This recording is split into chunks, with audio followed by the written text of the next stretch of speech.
Ladies and gentlemen, welcome back to another episode of Ahead of the Chains. I am Michael here with my favorite co-host, Patrick Cipher. Patrick Cipher, who is evidently a huge fan of Maryland. Patrick, No, we have. I am not. I know we have a busy episode. We have breaking news for the first time in a long time. It feels like there's been a lot of reports, but now it feels like we've turned the stove on, the water's boiling. We're about to throw the pasta in. We have, obviously new contracts to talk about. We have impending free agents. Are they going to get an extension? Are they going to get traded? Are they going to get franchise tagged? We also have another group of players in the kind of, I would say, intriguing player pool when it comes to this offseason. But before we kind of jump into all that and go head first, I got to talk about your new surroundings, man. What's this this love for Maryland come from? Please tell the Well, audience. well, you mentioned all the things coming up throughout the NFL season. A big thing we have coming right now, specifically in New York, Poughkeepsie, New York, and at Marist University by extension, is a huge snowstorm. So I cannot access the studio that I normally go to. They locked all the doors because we do not have class tomorrow, which makes sense. Commuters probably can't get to class very safely.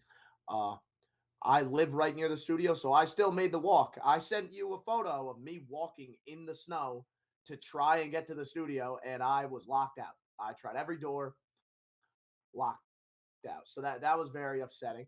So I get back to my dorm and I need somewhere to record. Luckily, one of my roommates was willing to step up, brought my recording equipment from my dorm, which I couldn't use at the moment, to this room right here. He's from Maryland, which is why you see that flag.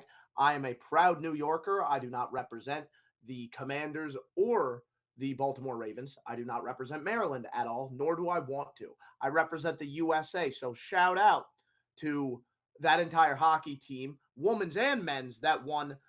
No one likes Canada. Screw them. Maple syrup. Keep it to yourself. Enjoy second Our place. bacon is better than your bacon, 100%. And I totally agree with you. Like, I feel like the most patriotic version of myself is when I'm watching a sport that I have not watched for a single second all year. I know hockey's big. We're in your neck of the woods. It's big, actually, pretty close to my neck of the woods in Detroit. It's real big, and it's pretty big in like Minnesota and stuff like that. But Illinois, the Bears are good now, so we don't really need to watch other sports. Like we don't really care as much. But no, shout out Team USA, man, and Canada. I would like to mention. Uh, Hockey is what, like the sixth most popular sport in America, and we beat you at your sport. So not only did we win that, but you also still have 0 SEC championship games. Not a good look. Not a good look for our friends up north.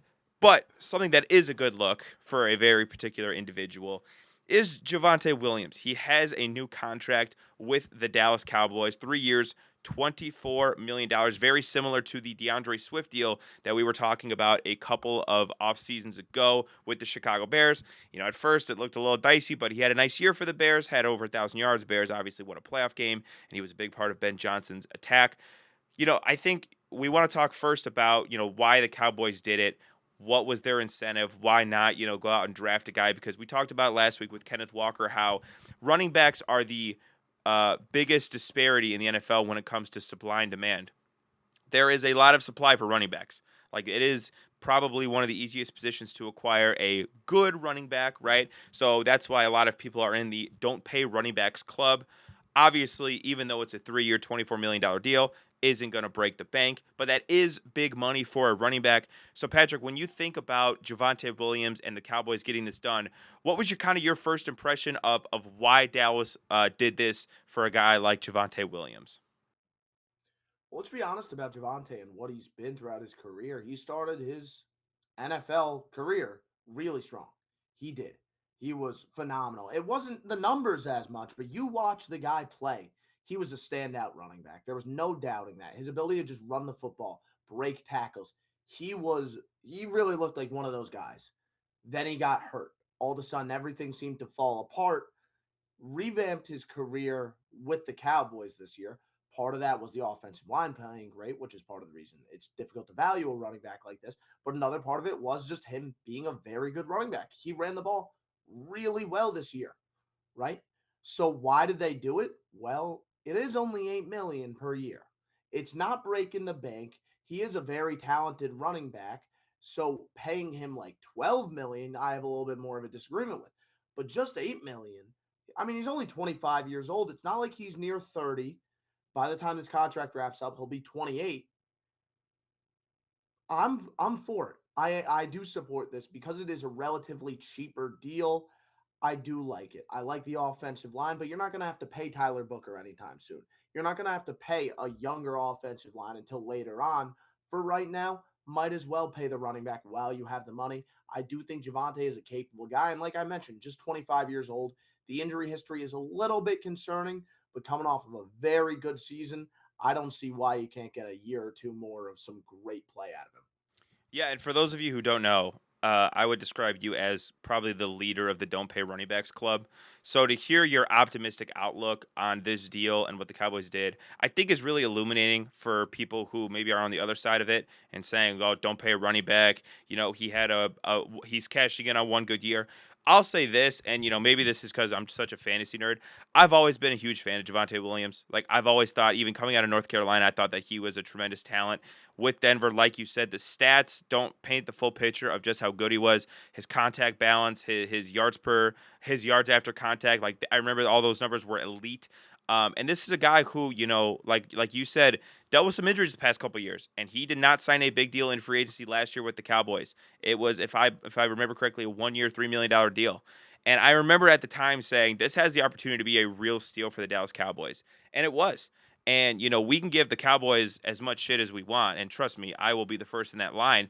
But they really kind of hit two home runs, two really good value home runs with George Pickens and Javonte Williams, who they paid a combined like $6 million last year. Now, that, as we'll get into later, those numbers will both go up, including what just happened with Javonte Williams. But I'm with you. Like, I think that this is a really inoffensive deal. Like, it's not a deal that is going to absolutely crumble the Cowboys. It's $8 million a year for a guy who just had 1,000 yards. I think the other great point of that is you're right. He's 25. Like he is not. This is not a guy with a lot of tread on the tires. This is not a guy who you think is going to break down by the end of this contract. He's young. His legs are relatively fresh. He had a great season last year for Dallas, and I think what we saw last year was his ability to be a big play running back, right? And I think that that's something that we hadn't seen from the Cowboys in a while. He was a big play, explosive play guy. He was a guy who was able to take their offense to the second level. And in an offense with Dak Prescott, CeeDee Lamb, a guy like George Pickens who came in last year. I mean, again, we could talk about the Cowboys all we want. Their offense was not the problem last year. They were not one-dimensional. They made defenses respect the run while also having to respect two excellent receivers on the outside and a pretty good tight end, Jake Ferguson. So keeping the band back together and trying to run it back, at least with Javonte Williams, to me is a good move for the Cowboys. I mean, it didn't break the bank. This isn't like, you're totally relying on this guy. If it doesn't work out, it doesn't work out, whatever. But this to me is just like a good, solid, drama-free move from the Dallas Cowboys, and that's not something they've been known for the past couple of years. Yeah, and I'll be honest, and this is not the type of team I want to gas up. Me neither. But in all honesty, the Cowboys are what? A good draft and a good free agency class away from being like a really damn good team. They just have to fix the defense up. That's it. They don't have to be crazy. If they get a good edge rusher, right? If Christian Parker can do what we expect him to do with that secondary, which again, he's a great DB coach, so why wouldn't he be able to do that now as the defensive coordinator coming in from Philly? Get another year of DeMarvin Overshawn. He looked like a very good linebacker when he came back from injury. We saw what Quinion Williams did for them at the end of the year. I really think that's it. That's all they need to just be a competent defensive unit, to just be a good unit, a fine unit. And then the offense can do the rest. They still have that offensive core, which is the big thing.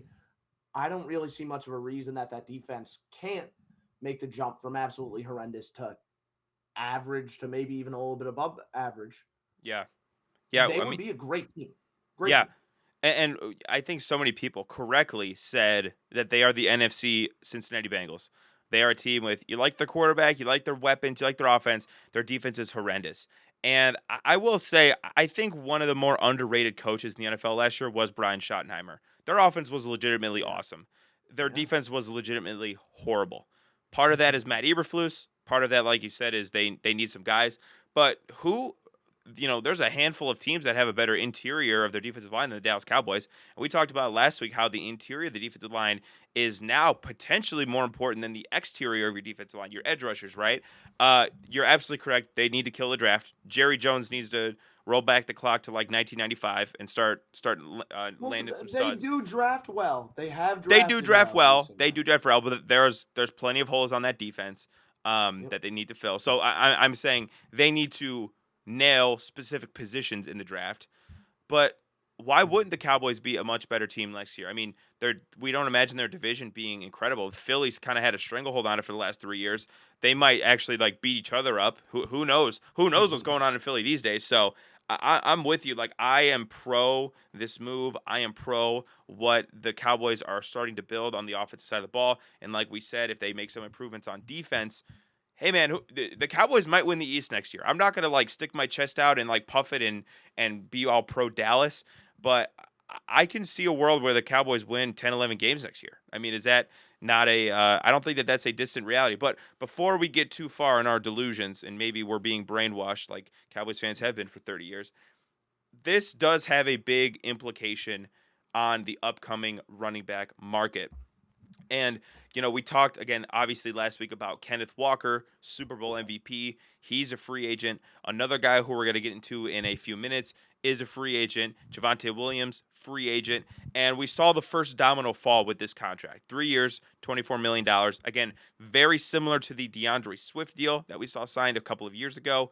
Um, I'm curious, Patrick, what your thoughts are on how this affects Brees Hall, how this affects Kenneth Walker. I mean, we always say like you don't want to be the first guy to sign your contract, right? Because then the next guy bumps it up and the next guy bumps it up.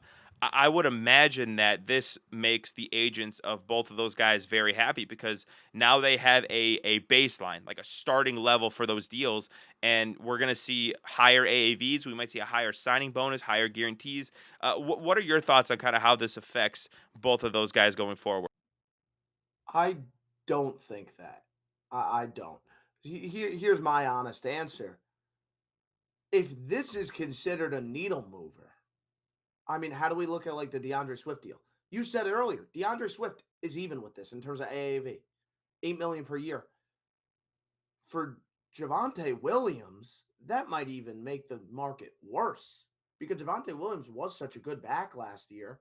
Him getting paid the same amount as DeAndre Swift, that doesn't move the needle. That doesn't. I mean, I'm surprised because the consensus opinion does seem to be, oh yeah, Javante got paid. Now everyone's really going to be getting a boatload of money, and I just don't see it that way. I really don't. I think Javante Williams, if we were implying that the running back position was more valuable than this, then he would get paid a lot more money than this. But him, a player of his caliber, getting paid less money than some backup quarterbacks, that tells you exactly what you need to know about the running back market. It really does. This doesn't move the needle. It just makes it more clear exactly how poorly the running back market is operating right now. And again, you know me. And for those of you that don't, you said it earlier. I've been big on not paying running backs. I think that this makes sense for them to have not paid him a lot of money. I don't understand how people are finding a way to spin this into some major positive for the running back market. A running back market that honestly doesn't deserve to get paid an absurd amount. Now, credit to all those players. The running backs are phenomenal athletes, very tough athletes. But do they really bring that value? Right? Clearly, the Cowboys don't think so. They paid their lead horse once again less than 10 million per year. Yeah, That's what and I yeah, think. and that's interesting because you could see it from that perspective where we think about this guy who's such a good player, and it's like the ceiling is DeAndre Swift money, right? We know it's not the ceiling, but the relative ceiling is DeAndre Swift money.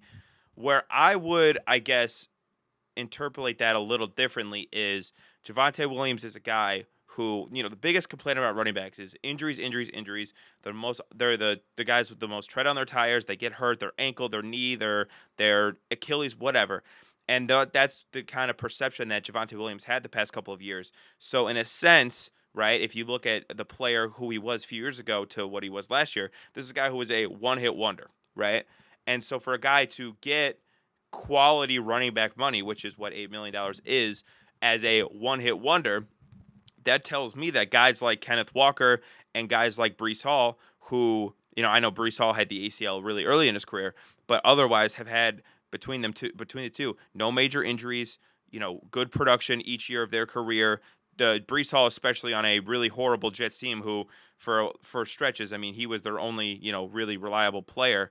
Um, I think that bodes well for them in the sense that they don't have that injury concern that Javonte Williams had years prior to this. So I do think if you are Kenneth Walker's agent, if you're Breece Hall's agent, whatever, you say, okay, this guy, missed a couple of years. He had banged up knee injuries, whatever. Had one great year. He's getting 8 million AAV. That's the start for us because we've had multiple good years in a row. We haven't had, a really recent career-threatening injury. Obviously, in the case of Kenneth Walker, you say, I was Super Bowl MVP, right? In the case of Breece Hall, you say, all right, you don't get me back. Who are you depending on? So I do actually think that the market improves for them. I don't know that they're going to get 15 AAV. That's, I think, ridiculous. But I could see one of those guys getting 10, 11. I really could, especially, Kenneth Walker. But I do think that there is an argument to be made that the market for those guys is going to be much better. Do you think that you're saying much better? Multiple $1 million Before AAV better is what I should be specific. before this Javonte deal, you thought they were going to make what, 8 million? I think I was in the range that Ken Walker was going to get about 10, and I think Breece Hall was going to get about 9.5. Now I'm You just said thinking 11. So well, that's such a minute difference. yeah. I think if Breece was going to get 9.5, I think now he's going to want 10, 11, and I think K9's going to get 12, 13. Like I think the market went up multiple million AAV for both of those guys. So for me, when we're talking about 8 million, 2 million is a significant amount. So I'm not saying they're going to get 15. Either way, DeAndre Swift was a benchmark. No Yeah. matter Oh, of course he what. was. Of course he was. So adding Javonte, who I think people agree is more valuable than DeAndre Mm-hmm. Swift in that 8 million category, I don't think that makes an overwhelming difference. But I would also If say, anything, it drops the value. I would also say, if if 8 million is the going rate, good running back, gets you 1,000 yards, won't change the game, isn't a superhuman athlete, but a solid running back is 8 million. I would categorize Breece Hall and Kenneth Walker in a tier above, which then would tell me, okay, we're in a different tier of contracts. We're hitting, 8-digit deals, more so than a guy like Javonte Williams, who obviously is getting 8. Again, like that's kind of the logic that I have here. I understand what you're I saying, just think either way that was the case, even before Javonte got the deal. but I think now there's a starting point in negotiations, and it raises the floor of what the AAV would have been because Javonte signed for 2 years, 15, or 3 years at 19 or whatever. Him getting 8 AAV raises the floor in negotiations for whatever team is going to bid for their services. Is my thinking on that. I will say what I find interesting. And I don't know if this really has to do with Javonte, but the recent rumors that Jahmyr Gibbs is going to reinvent the market. Yeah, but that should be. We're talking Javonte, we're talking K9, we're talking. Yes. Yeah. I do think that that's something I'm definitely keeping my eye on. Yeah, if we want to talk about the big change in the running back market, it's going to be that. Yeah, I agree. If he gets extended, Bijan's getting a deal. Bijan's getting a deal for sure. Both of those two are gonna. It'll be a TJ Watt, Myles Garrett situation in terms of payment. One of those guys is going to get paid first. The other guy's going to get paid a little bit more, and that's going to reinvent. Not to get too ahead of a potential future segment, dude. Those guys might break 15, 16 AAV. I mean, I think we're without a doubt they will. Those two guys. I mean, again, versatile, relatively injury-free, superstar offensive changers. I mean, what's the gripe about paying those guys other than don't pay running backs, right? There is no argument to not pay either one of those guys. But like I said, we're going to hold that conversation for a different day. Speaking of offensive players, we have a few more that we really need to get into. Now, for these specific players, there's a dilemma when it comes to the franchise tag, right? Do the teams put the franchise tag on this guy? Do they tag him and keep him for a year? Do they tag him and trade him? Or do they get an extension done like the Cowboys just did with Javonte Williams? Now, we touched on Breece Hall. He is one of the players we are going to talk about in this segment specifically. But before we get to Breece Hall, I want to talk about the guy that I think is the most interesting in this segment. A guy who, again, if you play fantasy football, you understand completely what I'm about to say, has always been frustrating because the talent has always been evident, right? He's 6'6". He can run like a gazelle. He's the mitochondria. If you know ball, you know exactly what I'm talking about. But he is a guy who has not ever fully realized his full potential. He has shown glimpses here and there, but he's yet to put the full thing together. And this past year, I wouldn't say that he put the entire puzzle together, but a lot of the pieces started to click and the talent was evident and the production was there. And that's Kyle Pitts, for those of you who don't know who I'm talking about. He enters himself as the premier tight end on the market. This is a guy who I think is very interesting to have a conversation about what the Atlanta Falcons should do. And I'll pass it to you, Patrick, when I'm going to ask, like, if you were the Atlanta Falcons, if you were Matt Ryan and Ian Cunningham and all the talking heads in that building, what would be your course of action with Kyle Pitts? Are you trying to get an extension done? Are you tagging him? Are you tagging him, trading him? What's kind of your thought process when it comes to Kyle Pitts? So here's the thing, and this has kind of been more of an issue with what the Falcons were setting up as opposed to Kyle Pitts as an individual. And I've had an issue with a lot of their recent draft classes because of how they kind of put themselves in this position. You can only pay so many guys, right? You drafted Drake London with the top 10 pick. You drafted Kyle Pitts with the top 10 pick. You drafted Bijan with the top 10 pick. You drafted Michael Penix with the top 10 pick. You are expecting Michael Penix to work out, right? Even though it's up in the air right now, you should be going forward expecting that to work out to a certain extent, right? Not to an extent where you let a guy like Bijan potentially walk, not to an extent where you let a guy like Drake London potentially walk. I would say it is to an extent where you let a guy like Kyle Pitts walk.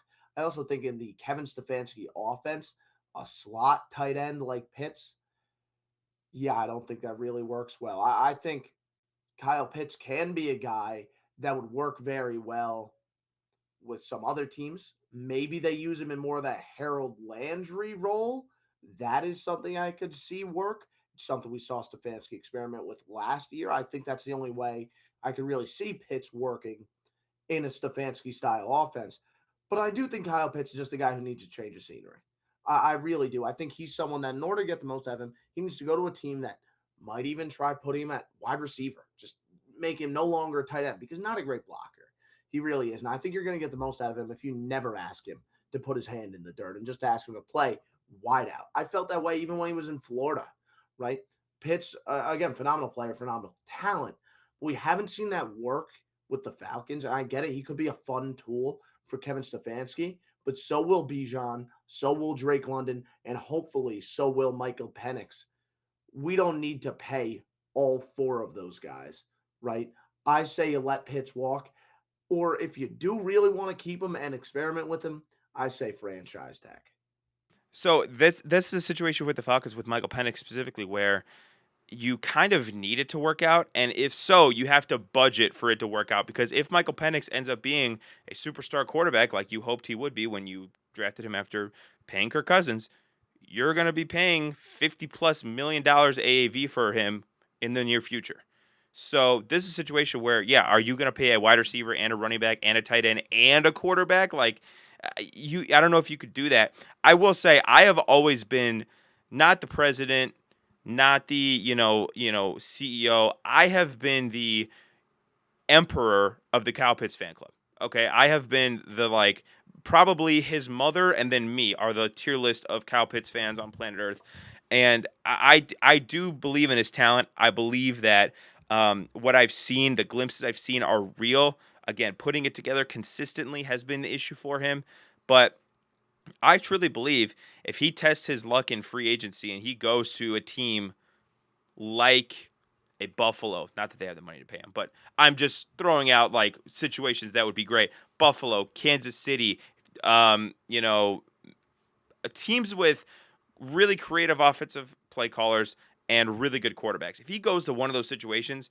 dude, we're talking about one of the most unique and potentially one of the most dangerous weapons in the entire NFL. But is that team the Atlanta Falcons? I don't know. So I'm with you where I think franchise tag would be ideal. You get 1 year, you're paying him for in terms of 1 year AAV, top of the market, close to it, right? But you're not committed long term. You're not tied to the hip. If it doesn't work with Kevin Stefanski, if he doesn't utilize him kind of in that scat back, H back kind of role like Harold Fannin was last year, you're not on the hook for multiple years of paying him, 15, 16, 17, $20 million, whatever it's going to be. So I'm with you. If I was the Falcons, I would franchise tag him. And then 2026 is are we thinking Kyle Pitts is going to be our future tight end? And again, maybe not. And then he hits the market next year and he's going to get a boatload of money. But I'm with you. I would probably franchise tag him. I would franchise tag him. I know you said either franchise tag him or let him walk. I would definitely franchise tag him. But that's kind of my 2 cents. But I really am a believer in the player. I think that the situation's probably not the best for him in Atlanta, but it could definitely work out somewhere else. I would say I do think that there's an element to this one of if I'm Kyle Pitts, do I want to be a Falcon again? Like, if you really think there's an extra level of play here, maybe you think you'll get that by hitting the open market, potentially going to one of these other teams that might know how to use you a little bit better. Also, I think you just get paid more, right? Paid more by a team that might see you as the primary guy, right? Maybe I know I've thrown the Titans around a lot, but that's because they lead the NFL in cash space. Maybe a team like Tennessee sees you and says, you know what, you would be the top weapon on our offense. And Chigakonkwo, he's nice. He'll be our second tight end, but you'll be the top weapon.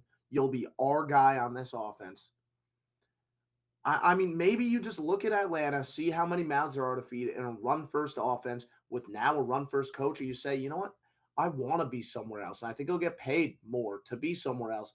So if I'm Kyle Pitts, I think I want to hit the open market more than I want to stay in Atlanta. Yeah, if I'm Kyle Pitts, I certainly hope the Atlanta Falcons do not franchise tag me. But speaking of another player that might get franchise tagged, George Pickens. George Pickens, we mentioned it earlier, a Dallas Cowboys really good addition for them last year.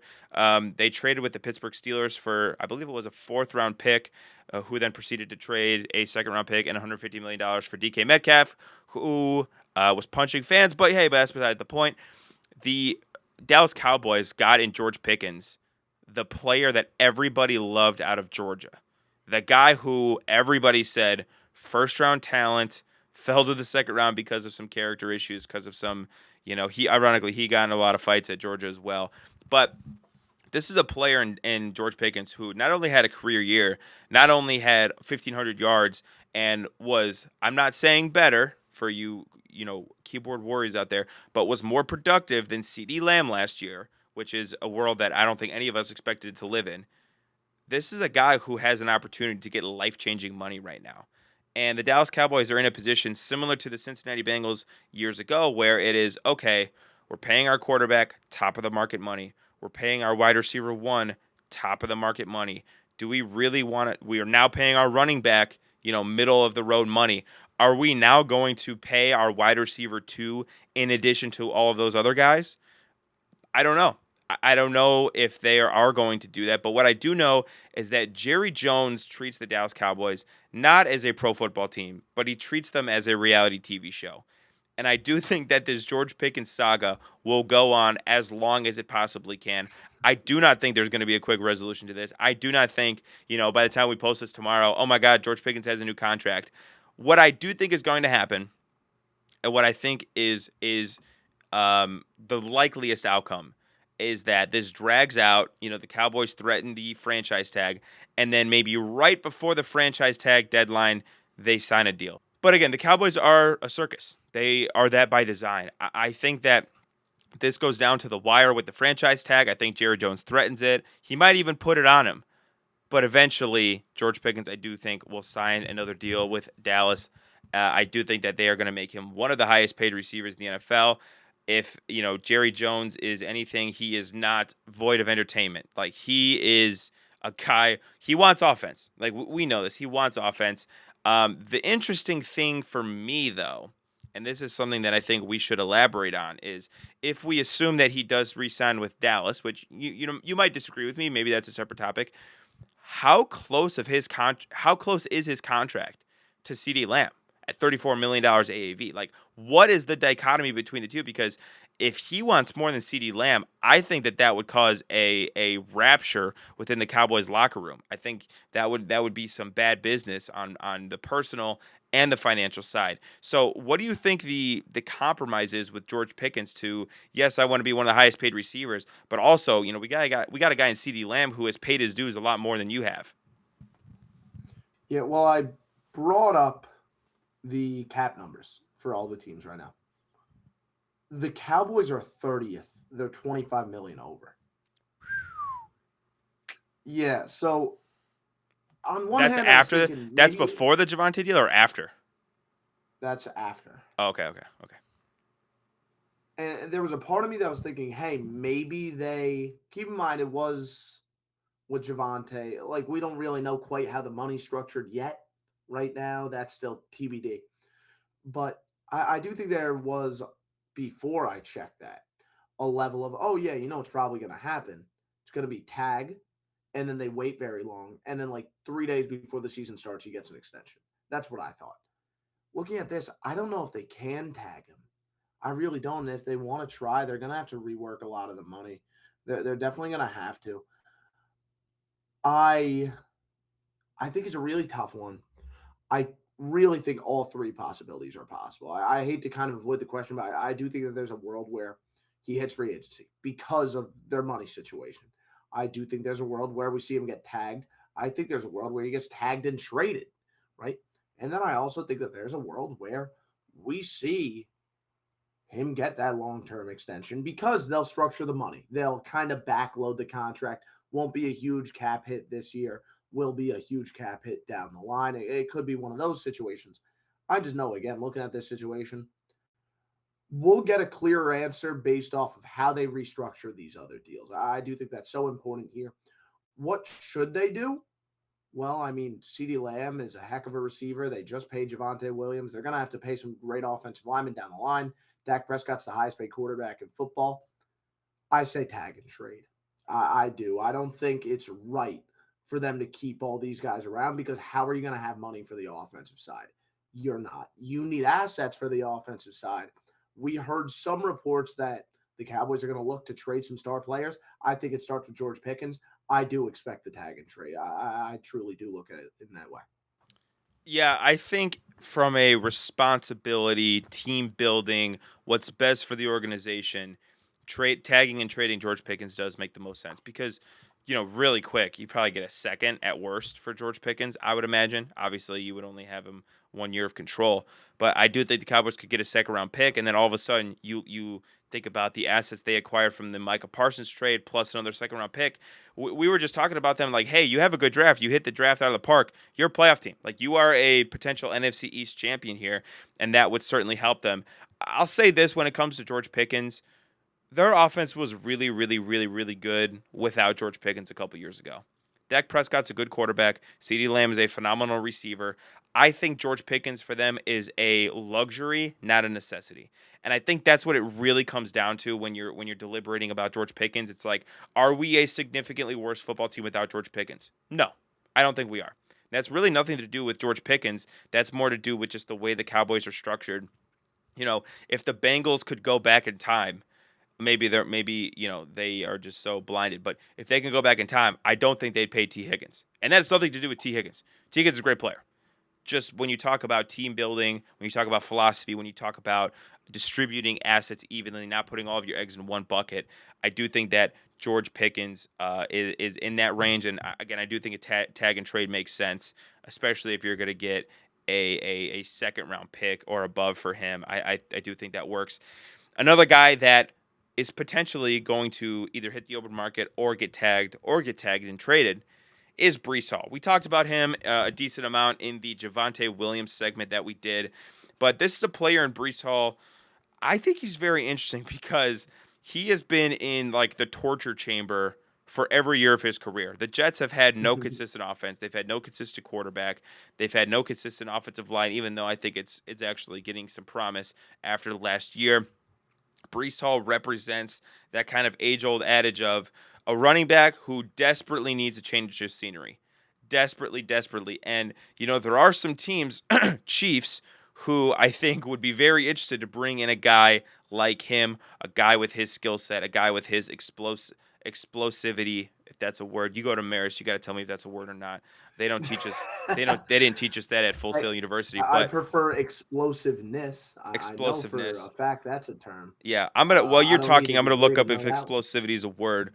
But Brees Hall to me represents a situation where if I'm the Jets, I really want him back. So as you can clearly tell, had some camera issues, right, guys? Love life. But if I'm the Jets, I do want him back. If I'm Brees Hall, I'm really like, please do not franchise tag me. Like, let me go and seek heaven. Let me escape the gates of hell, which is the New York Jets. And I would find it very difficult that the Jets don't do everything to bring him back. I mean, like, who are you spending money on? What player are you prioritizing over him? Do you think Braylon Allen coming off a season-ending injury is like a surefire bet to be your running back of the future? Unfortunately for Brees Hall, I don't see a world where they let him out of the building, but I do think that he would be a very intriguing option if he was on the open market. Unfortunately for Brees Hall, I also think he gets franchise tagged, which is the fate that so many running backs assume. But take me through kind of what you would do if you were on the Jets front office with Brees Hall. Would you try to extend him? Would you try to tag him? Would you tag and trade him? Like, what would you do with Brees Hall? Well, I'll tell you what I would have done. I would have traded him during the season when the price was higher, when Mm. you could have gained something. Because you say, "Oh yeah, we need to keep him around." No, you don't. No, you don't. What are you winning games either way? Well, No, he's their you're best not. player. I mean, Is he? yeah, who's better? Garrett Wilson, he had 400 yards last Armand year. Membu, I think, is already a more valuable football player as a More rookie. valuable Well, because of positional versus like yeah, positional because of value. Yes, that, but but you're not that's a paying him. big But you're part. not paying him. So why not bring Brees Hall back? How much did Ashton Genty do for the Raiders this year? He's a hell of a running back, but it doesn't matter. Brees Hall's a really good running back for right now. For right now, who knows how much more tread he has on the tires? The last thing the Jets need to do is make a commitment to something they're probably going to regret down the line. By the time they are truly competitive, there might not be much more Brees Hall left. I don't know that That's they'll the be reality competitive in right now. 3 years. I mean, Yeah, and that's kind of why I look at it the way I do. I think, yeah, Braylon Allen, he's coming off a big injury. Isaiah Davis was pretty good. He was. Maybe you hope for the best with Braylon Allen, and if he's not, you rely on Isaiah Davis. You rely on Khalil Herbert, who I know as a Chicago Bears fan, not the most attractive name. Maybe you bring someone in free agency.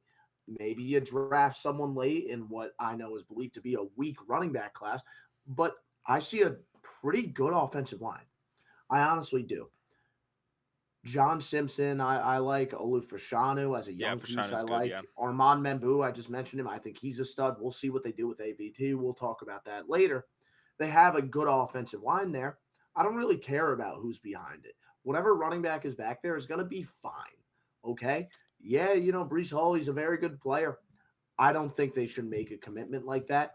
Maybe you try and tag him just so you could try and trade him, but I would rather just let the guy walk. I really would. And it's not like he wants to be there either way. What they should be prioritizing, what I think Aaron Glenn is prioritizing, is establishing a culture.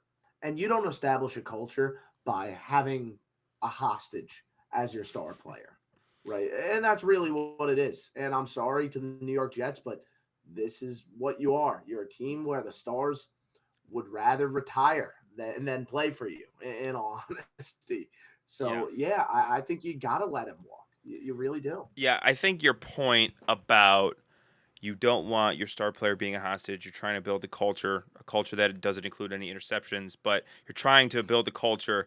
And I do think that there is some merit to the fact that Brees Hall clearly wants to be gone. Clearly, he was tweeting during the trade deadline. The guy, if it was his option, he would be, out there in the open market. So that point, I think, makes perfect sense. And again, like we are not expecting the Jets to be any good for 2 years minimum. Minimum. Like this is a multi-year. You traded Sauce Gardner, you traded Quinton Williams. You don't have a quarterback with any type of ability to play quarterback. Sorry, Justin Fields, but like this is a team that has so many holes in so many spots. I get it. I get it. At the same time, it's like, you know, I think that if you have a good player, you want to keep a good player. Probably they're only one of their only certifiable good players, solid Pro Bowl level players. But if you're telling me, hey, we are not keeping him, like this is he wants to be gone, we're going to respect his wishes. You certainly tag him, and then you certainly trade him. You get a fourth, third, whatever you were going to get. But again, if that was the plan, then I agree with you. It should have happened back in Yeah. November during the trade deadline. No, So I'm completely with you. yeah, But New York, filled with dysfunction. We see a strange division without a New York team, but a certain New York player that's very important. That division has a lot of key free agents, specifically two teams. I want to shift gears to that. That division is the AFC South. A lot of key free agents. And the specific New Yorker that I'm talking about isn't a former Jet. He's a former Giant. Daniel Jones could be a free agent for the Indianapolis Colts. Not someone that you're very willing to lose. You agree they have to keep him around, no? I do not agree. I do not agree. I actually, Really? I Wow. am not at all on the Daniel Jones optimism train, and I'll tell you why. Daniel Jones, I think, became a bit overrated this past year. He had a 7, 8 game stretch where he was like good quarterback, solid, didn't blow up the operation.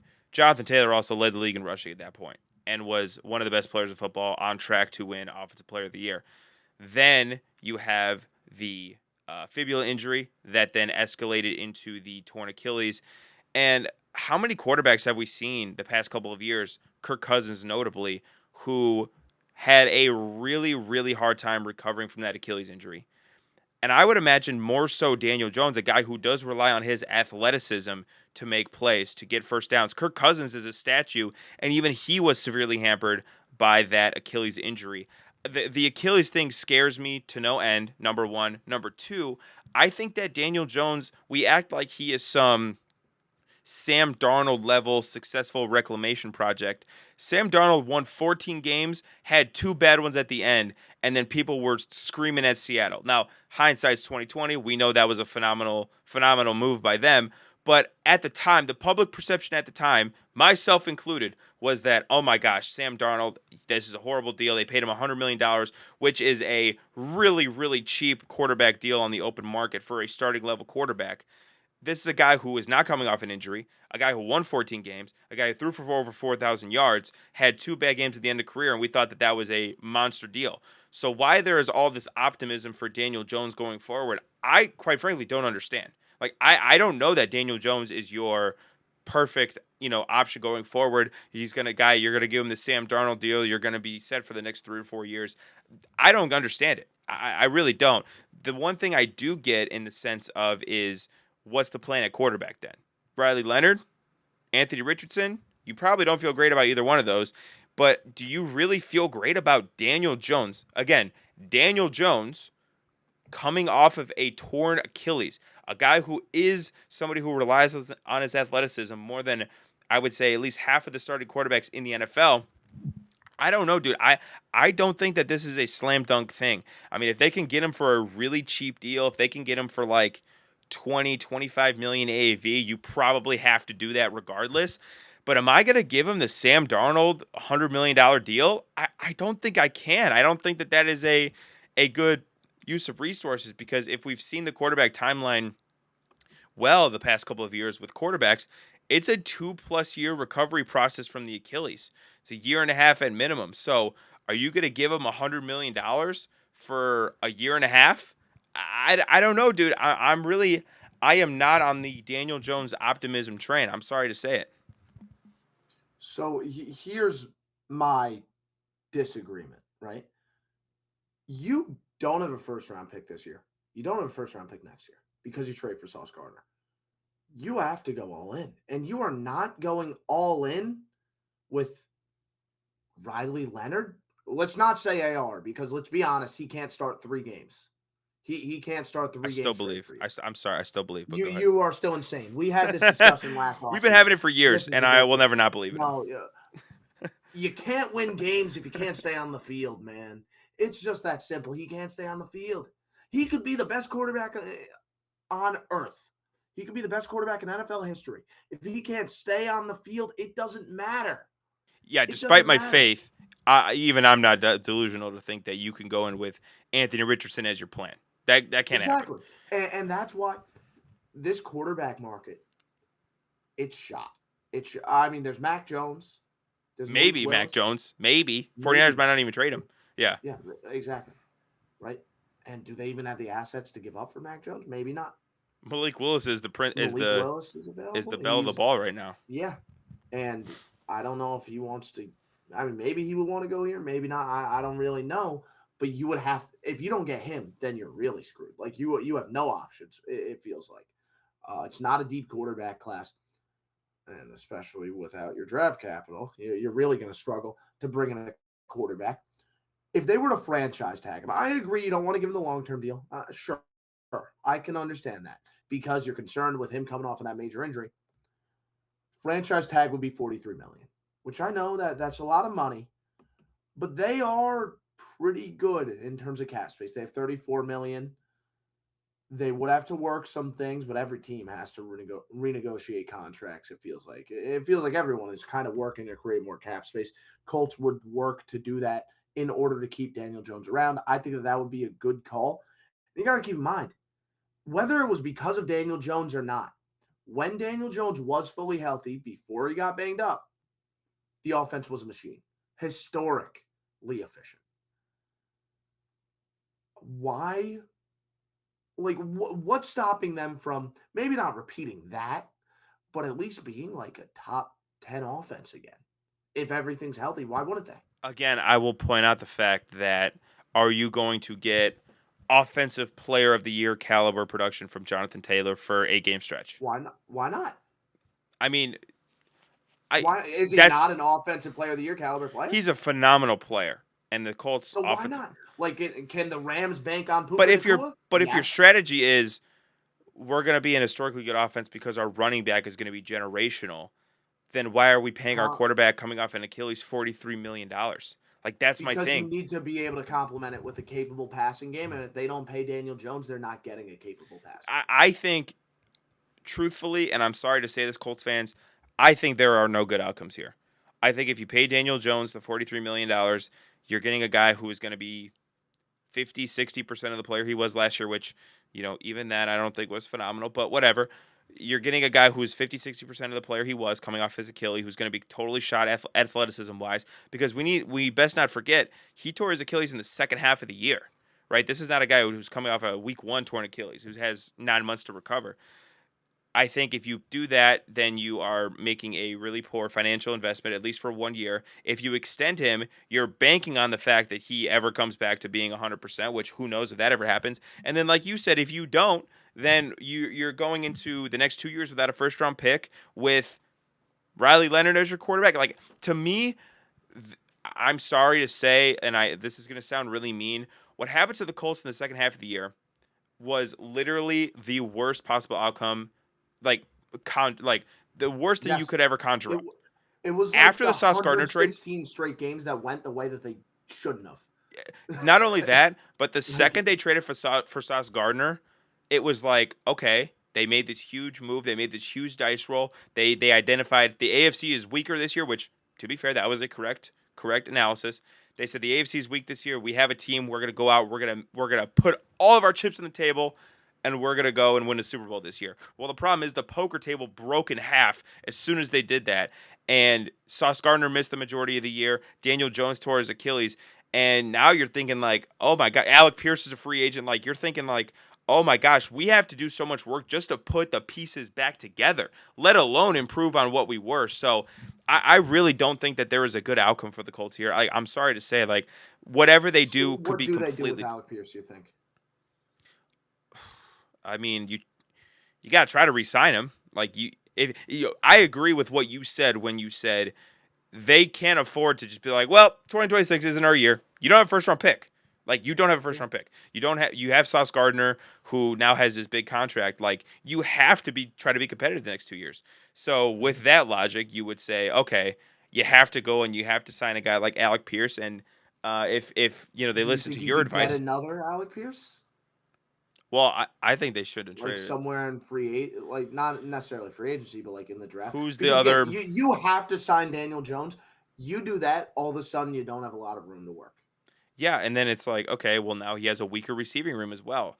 Um, oh, they should probably draft a guy in the first round. They can't. They don't have a first round pick. Yeah. So then we're looking at drafting a receiver in the second round, which definitely is an option. But if I'm the Colts, if they do go we're gonna franchise tag Daniel Jones, we're gonna eat the $43 million this year, then you have to get Alec Jones. Wow, you have to get Alec Pierce back for this year because you have to give Daniel Jones the best opportunity possible. Well, but that how realistic is that for them to get both? Well, again, I don't think it's. if they have already pushed all of their chips in the table, you don't want to dip your toe in the water and go back out. If you're gonna dip your toe in the water, you got I to jump just in the pool. So I might just as don't. well just. Alec Pierce might get a payday, Oh, he will. and Oh, he definitely will. I He's don't think they could getting, afford to do both. dude. Alec Pierce. If I had to like spit out a number right now, probably 390. That's probably what his deal is gonna be. 30 million AAV. Like that's you probably don't want to pay that for Alec Pierce, but at the same time, kind of do they have a choice? I don't think so. If they're gonna go the we're bringing back Daniel Jones route, you got to try to bring back Alec Pierce. Like that's you can't be all in, but with one guy out, you have to just open up the But checkbook.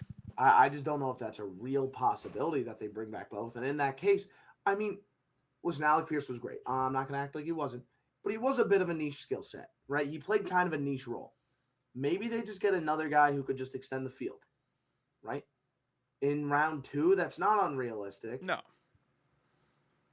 I say, I almost put it as a no brainer. You let Alec Pierce walk, and you Mm, kind of just hope your guys can draft the next Alec Pierce. interesting. Uh, and then, maybe he won't be Alec Pierce caliber, but he'll fill that role. And then you rely on maybe a Josh Downs breakout. Tyler Warren maybe takes another step Yeah, forward. they have plenty of weapons. To be fair. Yeah, exactly. Like they have enough there to not need Alec Pierce. They could afford to downgrade to the Alibaba version, And the I also Walmart think version. not to get too niche and too nerdy, but if you look at how replicatable is Alec Pierce's production, it's a lot of big plays. It's a lot of bombs. It's a lot of things that aren't Exactly. so. Yep. I'm He's with not you. a separation artist. He's not a Jackson Smith-Njigba. He's not a demon after the catch like a Jamar Chase. How much of that was quote unquote fluky that you're paying? Whatever. I understand that argument as well. Um, so yeah, maybe they do let him go, and there's certainly a market for Alec Pierce. He's the best receiver on the market by far. He But picked a really good year to be a free agent. With the Colts potentially getting weaker, Yeah. suddenly the Jaguars need to step up. But they have two key free agents Hmm. that look like they're going to be hitting the market. Devin Lloyd, who was outstanding, and Travis Etienne. How should they approach this situation here? Oh my gosh, dude. I think that especially after they traded Take Bigsby last year, you gotta prioritize bringing back ETN. I mean, I know you're a not pay running backs guy, and I'm sure we'll get into that. Um, to me, he's not quite in the tier of K9 and Brees Hall, who we've spent so much time talking about the last two episodes. So that to me is a positive where you say, okay, we could probably pay this guy Javonte Williams money. 3 for 24, 3 for 25, whatever it is, if he wants a little bit more. Like he's not gonna break the bank like a as much as a Kenneth Walker or a Brees Hall. I think that you saw what Trevor Lawrence was able to do especially in the last half of the year. The offense really clicked with Liam Cohen, really really clicked, and I think especially we're hearing rumors of the report that Travis Hunter is now going to be a full-time DB with sprinkled in with some reps at receiver. Now you're down a weapon, quote unquote. You got to bring back Travis Etienne. I understand that there is a robust ability to get a running back wherever, but a guy with that much chemistry with Trevor Lawrence, they've been playing together since their Clemson days. And then I would think too, like if you don't bring back ETN, he is going to go to one of those AFC teams that needs a running back. Like every running back that hits the open market, the Chiefs are going to have their eyes peeled for him. Like they are going to be on it. Do you really want to make the Chiefs better? Do you really want to make the Titans better? Right? I mean, do they have a guy that you would like one, Travis Etienne? I don't think so. So if I'm the Jags, again, maybe I just have a soft spot for running backs. I would certainly pay Etienne. Now, I think what's interesting is the Devin Lloyd discussion because Devin Lloyd is a guy up until this past year, I don't think has fulfilled what his talent level was coming into the draft. But that changed this year. He had a phenomenal year. He was the second team All Pro if I'm not mistaken. I Um, believe so. I yeah, I believe so. believe. Yeah, I believe he was second team All Pro. Had a career year, and I'm always weary of guys who have career level years right before they hit free agency. There is a massive red flag that always waves when that happens. So I don't know that I would be as comfortable giving Devin Lloyd the what would probably amount to being what the Roquan Smith contract was a couple of years ago. I don't know that I am willing to do that. But I've been yapping for a few minutes on this. I want to hear your opinions. I feel like I know where you're going to go with ETN. I think Devin Lloyd is probably the more interesting option here. Yes. For me, listen, this is where the little things hurt you, right? In order to pay a running back, you have to manage the cap very, very well. That's what it has to be. You have to be like the Eagles, who are able to get all these rookie contracts, and they all land and they're all performing very well while on their rookie contracts. This is where something like paying De'Ami Brown all the money they paid him in free agency a few years ago, this is where that comes back to bite you, right? And because of specifically that contract, yeah, I don't think you could pay ETN. I don't. You drafted Bayshaw Tootin.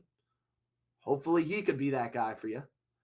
If not, maybe you draft someone else. Maybe you have like a two-headed monster, maybe three-headed monster if you include LaQuint Allen as like that third down come in and block guy. Something he's very capable of doing. I'm with you in the sense of the interesting part of this coming on the defense side of the ball from Devin Lloyd specifically. Lloyd was remarkable last year. There is no doubting that. His ability in coverage, his ability to defend the run, he was outstanding. Is he essential? That becomes the question. It's hard to be essential at the linebacker position, but I would say last year's defense is nowhere near the same without him. Nowhere near. And I do think this is a defense that's currently in a competitive window. You're right. Sometimes it can be a red flag when players blow up right before they hit free agency, but other times you get a Zach Bond, right? Other times you get these guys, Trey Hendrickson, right? Remember, he hit free agency. He was coming off a multiple sack year, like a bunch of sacks, one of the most efficient pass rushers in football. Some people were scared away. Other teams, like the Bengals, decided to bring him in, and Trey Hendrickson has been remarkable ever since. You can let that stuff scare you off, or you could say, hey, this is a crucial guy. He was crucial last year. Let's bank on him continuing to be the same player. I say, yeah, they go ahead, bring Devin Lloyd back. I really do think that should be a top priority for them. And they should be willing to rework other contracts here, maybe cut a few veteran players in order to make it happen, I think. Yeah, I agree with you, but there are a plethora of other players in the trenches that I think are going to be very interesting going forward. Again, we're trying to get as much free agency content and our opinions out there as much as possible before free agency in the middle of March. And then, of course, we will spend the offseason reacting to that and to the draft. But there's a few guys that I think are really interesting coming up. And one guy that, by all accounts, is going to get paid with a capital P is Tyler Linderbaum, the Baltimore Ravens center. I almost said former. It sounds like he has a robust market and can sign with just about anybody. But he is going to, in my opinion, get the record-breaking deal for a center. We saw that from Creed Humphrey not too long ago. Tyler Linderbaum has been a phenomenal choice from the Baltimore Ravens. And I think that this is a guy who pretty much has interest from every team. I mean, with the exception of Kansas City, who has Creed Humphrey, and a couple of these other teams who have really elite centers. I mean, Tyler Linderbaum's probably a top 3 to 4 center in the league. No major injuries, has been consistently productive ever since he's been drafted, started as a rookie.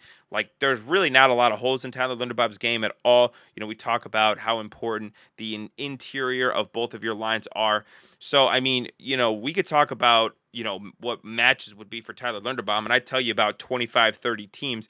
I think that is less interesting than how much is his AAV going to be? Where do you think he could sign?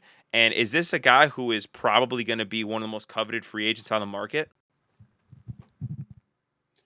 Tyler Linderbaum, 100% is one of those top guys. And even though he doesn't play one of those more valuable positions, this has been a very big position value episode, huh? We've talked a Yeah, lot we about have. that, but it's a very real thing.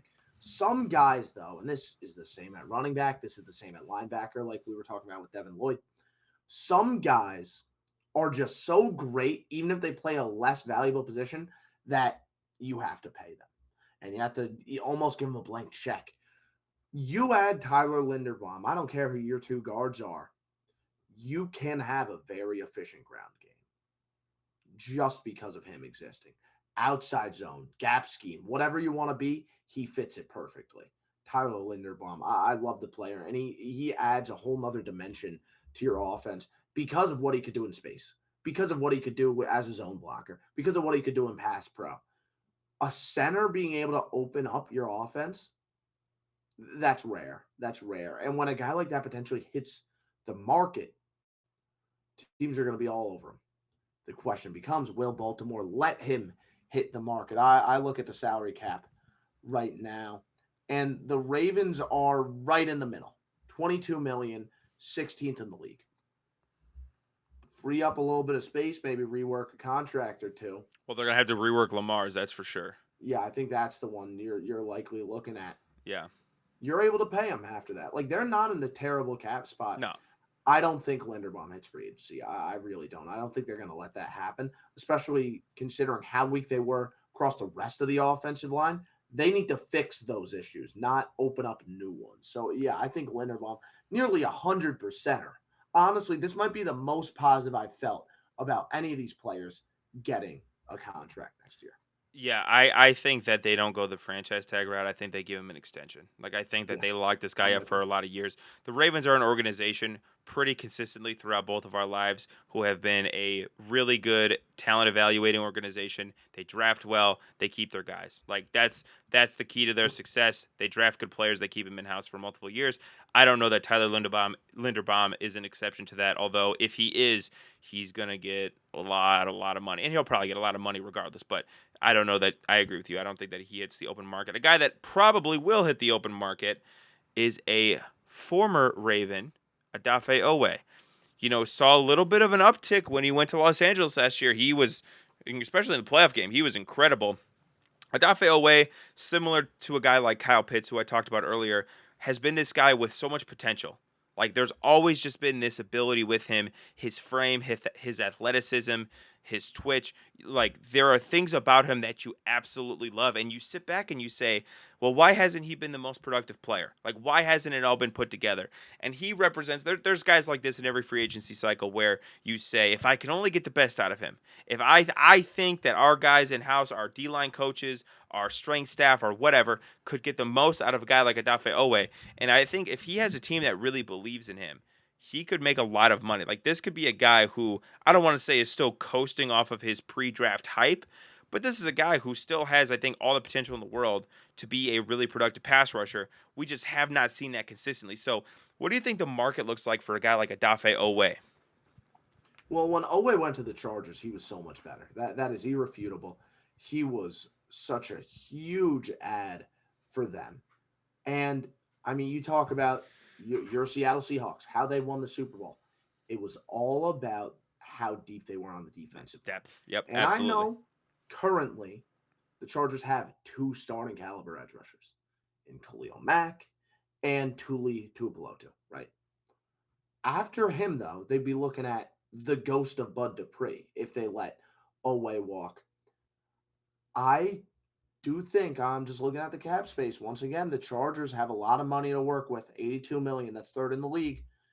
They could absolutely go ahead and franchise tag him. It would only cost 24 million, Would that be overpaying for a guy like Owe? Yeah, probably, but it gives you another chance to evaluate him. And then maybe towards the end of the year, he wins that spot over Khalil Mack, and then you go ahead and give him the long term deal. I think him getting a franchise tag is very, very possible. If he does hit the open market, though, we probably are looking at a similar price tag. I do, just because he would be the top edge on the market, unless Trey Hendrickson hits the market, who, there's other names that we're going to talk about. Trey Hendrickson is one of them, Hmm. but there's a likely chance he's the best edge rusher on the market. So we're probably looking at him making like 17 to 20 million, right? I think the Chargers will be willing to overpay on the franchise tag just to make sure that you lock in just a 1 year deal, because you don't want to lock him in for a long term deal and then regret it. I think a franchise tag would be a smart move. I think that this is the rare instance where a franchise tag could be beneficial for both the player and the organization. I think if you're the Chargers, you say, okay, we saw this guy who was noticeably better after we acquired him last year, albeit with Jesse Minter, who is now in Baltimore, ironically. But we saw a guy who was starting to reach his potential, was starting to evolve into the player that we all thought he could be coming into the draft. And if you're Odafe Owe, you say, well, dang, I had a really good, last quarter and a half of the year, played my best game of the year, arguably my last game of the year. I think that this is an opportunity for me to get the maximum amount of AAV for 1 year and then get a mega contract next year. Like if you're a Dafe Owe and you're like, I could get 10, 11, 12 sacks next year, then you're making 24 million this year, and then you're getting your huge contract next year. Whereas this year, I agree with you. I think the number would be closer to about 20 million. Probably would sign in the 3 for 60, 3 for 65 range. If you make 24 this year, and then you're in the 30, million range the next offseason, that's maximizing your profits. So I think, again, this is one of the rare instances where the franchise tag would actually be totally welcomed by a guy like Odafe Owe, and I think for the Chargers, it makes sense as well. Yeah. No, I'm in agreement. Now, Jalen Phillips, Mm, this is an interesting one very because interesting. Phillips is outstanding. Yes. Injuries have been a story. Went to Philly. He was kind of lights out when he went to Yeah, he Philly, was. in all honesty. He was. The Eagles are a team that prioritized depth at the edge rusher position. And right now, I mean, you lose Phillips, all of a sudden you really just have Nolan Smith, Jalix Hunt, and Aziz Ujulari. Ujulari can't really stay healthy. I doubt Brandon Graham stays around much longer.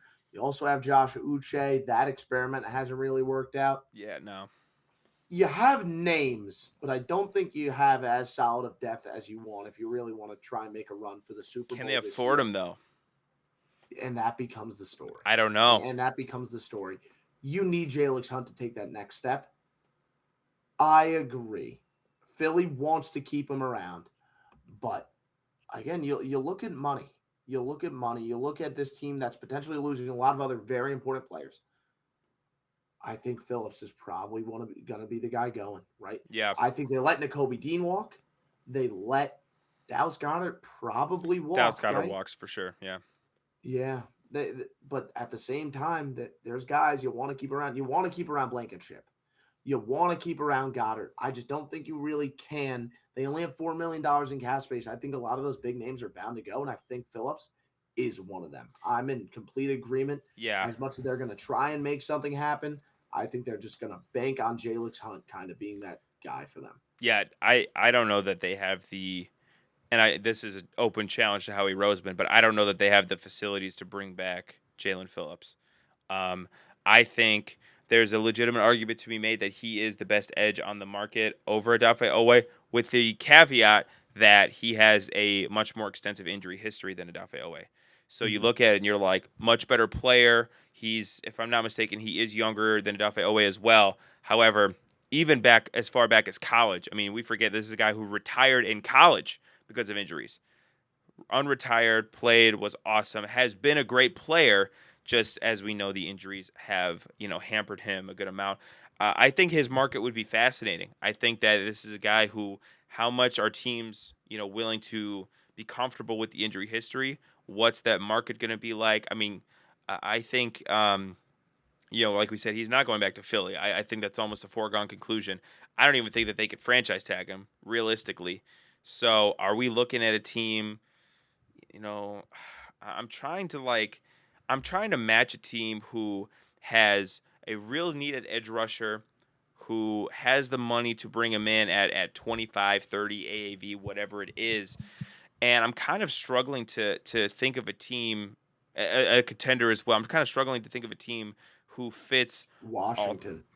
Yeah, we bring up Washington like every time.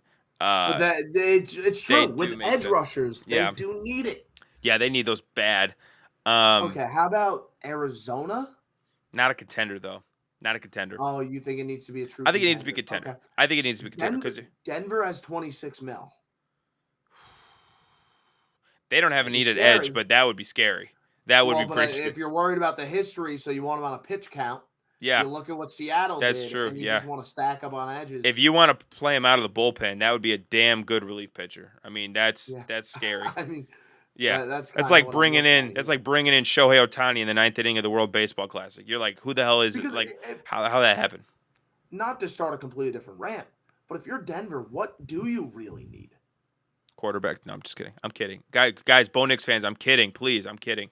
You But probably need honestly, running like back. what's the I don't know that RJ Harvey is the future there. okay? I know Sure, Dobbins is. running back. There will be You cheap need options. weapons. You need weapons for sure. You need another receiver, 100%. Um, What are there going to be the great weapons here? What are they going to be? The Alec Pierce team? no, I think they go receiver in the draft. Actually, I think they go receiver in Yeah. the draft. So then you have money in free agency to splurge at the edge depth. There you go. So I think. I know it's scary. It would be a Yeah, did what that they would have? set the What do entire they have? NFC a very 497 different. sacks this year. They had, I think, is what the Yeah, final number was. They would that would be scary. And listen, it would. you're if you're Denver, you're looking yourself in your mirror and you're saying if our freaking quarterback doesn't get hurt on the last play of the divisional round, we're probably playing in the Super Bowl. Or Um, even Baltimore, another team. Baltimore, They have they 22 million. 22 million though. Like, If they rework the Lamar deal, let yeah, Oweh walk. yeah, they're gonna give Lamar a fat signing bonus. I can promise you Yeah. that. Lamar getting a fat signing bonus. A lot of possibilities there. But His the creme de la creme of the edge class in free agency this Yeah, year I agree. is going to be Trey Hendrickson. Yep, I It is. agree. Assuming that he hits the market. The Bengals don't really like to spend money, even though they do have it. Like, I know the rumors, they have it. They're Yeah, billionaires. They're in the NFL. dude, if They you own have an the NFL money. team, you have. I promise you, Yeah. you have money. Do we think they re-sign him? No, Real? Yeah. no. If they re-signed him, they would have gave him the contract already. Yeah, I they would kind have of given the agree. contract already, and I think that there's so much animosity between the two Yeah. parties that it would feel weird if they just like if their relationship just recovered and they worked something out. Like I don't know that there's.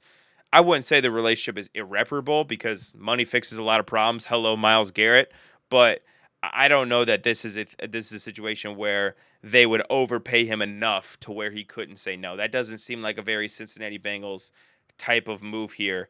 I do think that he will, because if correct me if I'm wrong, he's been franchise tagged twice now.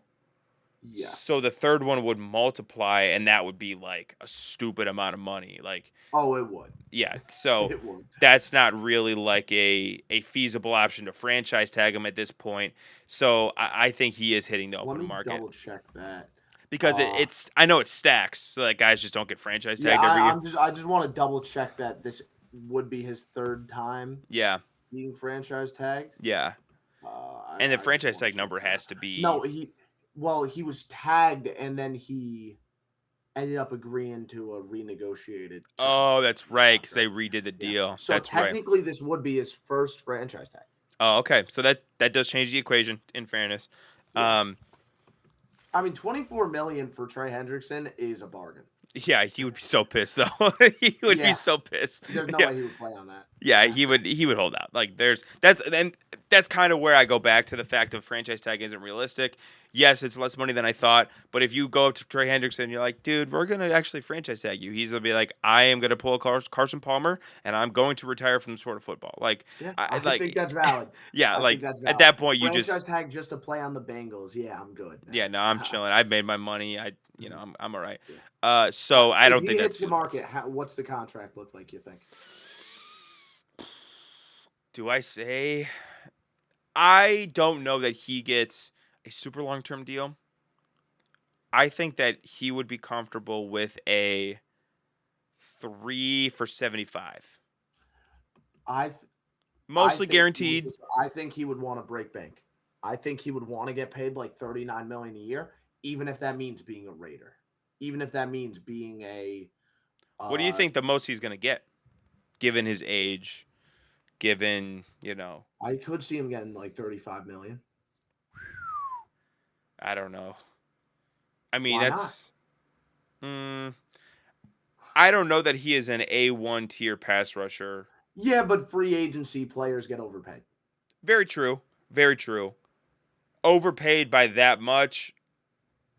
Maybe he gets 3 for 90. Maybe he's getting 30 a year. I could see that. But he's how old is he right now? He's 29 if I'm not mistaken. He's 31. Oh, so you're going to be paying a 34-year-old pass rusher $30 million a year? I don't 30 know. million for 2 years? I don't know. Would he take a 2-year deal? That's where Why this gets not? interesting. This is similar in my opinion. And there's a deal, a specific deal that I'm thinking about. And I'm curious if we're kind of on the same wavelength. Contender overpaying for a pass rusher slightly out of his prime, hoping to squeeze the last little juice out of him. Joey Bosa? I was going Von Miller, but I like the Joey Yeah, Bosa comp as well. either way, Bills. Either way, Brandon Bean pick up the phone. I But mean, him getting paid 35 million would make him the sixth highest paid edge rusher. That's how much Daniil Hunter's getting paid. Dylan Also Hunter's through free also, agency. yeah, I mean, So that's what I mean. Like free agency teams are going to overpay for edge rushers. I think there's a chance that we see maybe even more than 35 mil, honestly. that'd be Maybe interesting. we do see closer to 40, right? Oh my Very gosh. possible. I wouldn't rule it out at all. Yeah. It should be very interesting to watch. That is all the time we have for this episode of Ahead of the Change. I hope you all enjoyed. We'll see you again next time.